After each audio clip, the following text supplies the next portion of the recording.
কী করবেন আপনি এছাড়া ওজন কমাতে? চিনিযুক্ত সকল খাবার আপনাকে বর্জন করতে হবে এবং সাদা চাল এবং সাদা ময়দা অবশ্যই বর্জন করতে হবে। কোমল পানীয়, এনার্জি ড্রিঙ্কস এবং অ্যালকোহল বর্জন করতে হবে এবং রেড মিট অবশ্যই বর্জন করবেন, অথবা কালে ভদ্রে অল্প করে খাবেন। আর কাচ্চি বিরিয়ানি অবশ্যই বর্জন করতে হবে, ফাস্ট ফুড বর্জন করতে হবে এবং তেলে ভাজা খাবার বর্জন করতে হবে, যা আমরা অনেক সময় কাউন্ট করি না। এই সিঙ্গাড়া, সমুচা, লুচি, পুরি, চপ এগুলো বাদ দিতে হবে। আর রান্নায় তেলের ব্যবহার নিয়ন্ত্রণে রাখতে হবে।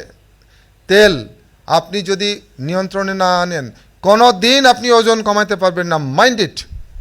কতটুকু খাবেন? প্রতি মাসে মাথা পিছু সর্বোচ্চ 500 মিলিলিটার তেল আপনি ব্যবহার করবেন, অর্থাৎ হাফ লিটার। 4 জনের যদি পরিবার হয়, মাসে 2 লিটার তেল ব্যবহার করবেন। এমনকি আপনি যদি তেল ছাড়া রান্না খেতে পারেন, better, it would be better, এটা চমৎকার হবে। আর মাছ মাংসের পরিমাণ অবশ্যই আপনাকে সীমিত রাখতে হবে। সপ্তাহে 2 দিন ছোটো মাছ খাবেন কাঁটা সহ, 2 দিন বড় মাছ, এবং মাঝে মাঝে অবশ্যই সামুদ্রিক মাছ খাবেন, এবং 1 দিন মাংস, বেটার মুরগি, এবং এটা অবশ্যই দুপুরে খাবেন। বাকি 2 দিন উদ্ভিজ্জ আমিষ, যেটাকে আমরা নিরামিষ বলি। নিরামিষ বলে কোনো শব্দ পৃথিবীতে নেই, এটা হচ্ছে উদ্ভিজ্জ আমিষ।